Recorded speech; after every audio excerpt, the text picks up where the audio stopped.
Au Nigeria, près de 10 millions de nouveaux électeurs sont inscrits pour le scrutin présidentiel du 25 février. 84% d'entre eux ont moins de 34 ans. Le pays le plus peuplé d'Afrique étant confronté à une insécurité croissante, à un coût de la vie élevé et à une pauvreté grandissante, de nombreux jeunes électeurs sont décidés à avoir leur mot à dire. For 2019, En 2019, le besoin de changement n'était pas aussi fort. Mais maintenant, c'est très clair. Il est temps qu'une nouvelle génération nous gouverne, une génération plus jeune. Et c'est pour ça que je me suis dit, si je ne le fais pas maintenant, quand pourrais-je le faire?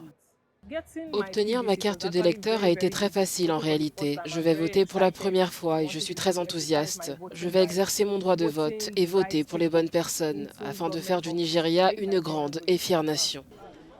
Le scrutin 2023 va bénéficier d'une technologie d'identification biométrique. L'objectif, mettre fin à la fraude dans les bureaux de vote. L'innovation que nous avons à la CENI est l'utilisation du BVAS.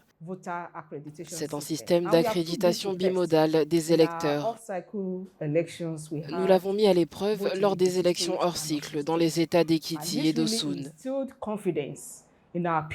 Et lorsque nous avons montré aux gens comment la machine fonctionne, ça leur a réellement inspiré confiance.